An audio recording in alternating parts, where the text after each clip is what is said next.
নমস্কাৰ বন্ধুসকল, বিজ্ঞাসী গঠনৰ পৰা মই ললিত।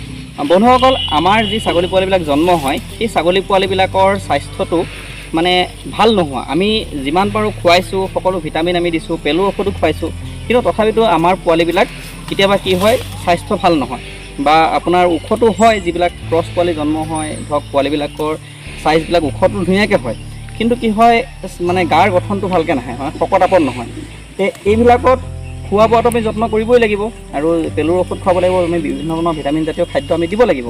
তথাপিতো পোৱালিবিলাকৰ স্বাস্থ্য ভাল নোহোৱা এটা কাৰণ হ'ব পাৰে যে আমাৰ যি পাঠা ছাগলীটো, মানে আমি যিটো ব্ৰিডাৰ হিচাপে আমি ছাগলী ৰাখিছোঁ, সেই পাঠা ছাগলীটো আমি অন্তত এবছৰ বা দুবছৰৰ মূৰে মূৰে যদি সলাই থাকিব পাৰোঁ, তেতিয়া আমাৰ ফাৰ্মখনৰ কাৰণে ভাল। মানে যিবিলাক পোৱালি আমাৰ ফাৰ্মলৈ আহিব সেই পোৱালিবিলাকৰ স্বাস্থ্য পাতি ভাল থাকে আৰু আপোনাৰ যিটো ৰোগ প্ৰতিৰোধক ক্ষমতা, তাৰমানে সেই ৰোগ প্ৰতিৰোধক ক্ষমতাটো আমাৰ ছাগলী পোৱালিখিনিৰ বাঢ়ি থাকে। মানে যিটো ইমিউনিটি শক্তি সেই পোৱালিখিনিৰ বাঢ়ি থাকে।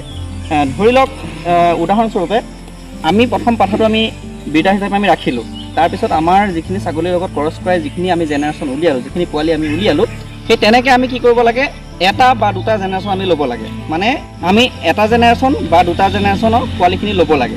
লোৱাৰ পিছত কি কৰিব লাগে, আমি পাঠাটো চেঞ্জ কৰি দিব লাগে।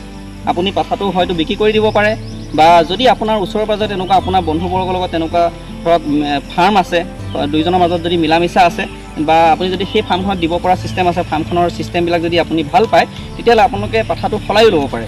মানে ধৰক আপোনাৰ পাঠাটো তেওঁলোকৰ ফাৰ্মলৈ দিলে আৰু তেওঁলোকৰ ফাৰ্মৰ পাঠাটো আপোনালৈ আনিলে, যদি আপুনি সেইখিনি ছেফ বুলি ভাবে, মানে কথাটো আপোনালোকে নিশ্চয় বুজি পাইছে। কাৰণ আপুনি যেনেকৈ সকলোখিনি সুবিধামতে ৰাখিছে বা যিখিনি আপুনি পৰিপাটি কৰি আপুনি ৰাখিছে, সেই তেনেকৈ সিজনেও যদি ৰাখে, ধৰি লওক তেনেকৈ আপুনি চাই ল'ব। আৰু নহ'লে আপুনি যদি ইচ্ছা কৰে আপুনি সেই পাঠাটো বেচি পেলাই আপুনি বেলেগ এটা পাঠা আকৌ কিনিব পাৰে। তেতিয়াহ'লে কি হ'ব, আপুনি যদি এনেকৈ আপোনাৰ এটা বা দুটা জেনেৰেশ্যন লৈ পেলাই আপুনি পাঠাটো যদি চেঞ্জ কৰি দিয়ে, তেতিয়া আমাৰ ফাৰ্মলৈ যিখিনি পোৱালি আহিব সেই পোৱালিখিনিৰ স্বাস্থ্য পাতিটো ঠিকেই থাকিব। তাৰমানে পোৱালিখিনি শকত আপতো হ'ব, মানে যিটো গাৰ গঠন বা যিটো ৱেইট গেইন সেইটোও ভাল কৰিব, আৰু লগতে আপোনাৰ কি হ'ব, যিটো ইমিউনিটি শক্তি সেইটো পোৱালিখিনিৰ বাঢ়ি থাকে। গতিকে বন্ধুসকল, সেইখিনি কথা প্ৰতি লক্ষ্য ৰাখিব, কাৰণ আমি ফাৰ্মখনত ছাকচেছ হ'বলৈ হ'লে আমি প্ৰতিটো কথা প্ৰতিয়ে লক্ষ্য ৰাখিব লাগিব। যদি আপোনালোকে তেনেকৈ পাৰে, তেতিয়াহ'লে কি কৰিব, আপোনালোকে অন্তত এবছৰ দুবছৰৰ মূৰে মূৰে ব্ৰিডাৰটো চেঞ্জ কৰি থাকিব। তেতিয়া আমাৰ ফাৰ্মলৈ যিখিনি পোৱালি আহিব সেইখিনি ভাল পোৱালি আহিব। গতিকে আমি ফাৰ্মখনত ছাকচেছ হ'বলৈ হ'লে আমাৰ পোৱালিখিনি সুস্থ সবল হ'ব লাগিব আৰু পোৱালিখিনিৰ ৱেইট গেইন কৰিব লাগিব, তেতিয়াহে আমি ফাৰ্মখনৰ পৰা লাভ ল'ব পাৰিম। গতিকে এইখিনি কথাৰ প্ৰতি আপোনালোকে খেয়াল ৰাখিব। গতিকে বন্ধুসকল, আজি মই এইখিনিকে জনাইছোঁ আপোনালোকক, আমাৰ ফাৰ্মলৈ যিখিনি পোৱালি আহিব সেই পোৱালিখিনি শকত আপত হোৱাত, ৱেইট গেইন কৰাত এইটো এটা কাৰণ হ'ব পাৰে। গতিকে এইবিলাক কথাৰ প্ৰতিও লক্ষ্য ৰাখিব। মই বন্ধুসকল সকলো কথা আপোনালোকক ভিডিঅ' ৰূপে দি যাম, কাৰণ আমি ফাৰ্ম এখন ছাকচেছ হ'বলৈ হ'লে বহুখিনি কথাৰ প্ৰতি আমি লক্ষ্য ৰাখিব লাগিব, তেতিয়াহে আমি ফাৰ্মখনত ছাকচেছ হ'ব পাৰিম। গতিকে বন্ধুসকল, আজি ভিডিঅ'টোত মই এইখিনিকে জনাইছোঁ। আশা কৰোঁ ভিডিঅ'টো আপোনালোকৰ ভাল লাগিব আৰু কিছু উপকৃত হ'ব পাৰিব।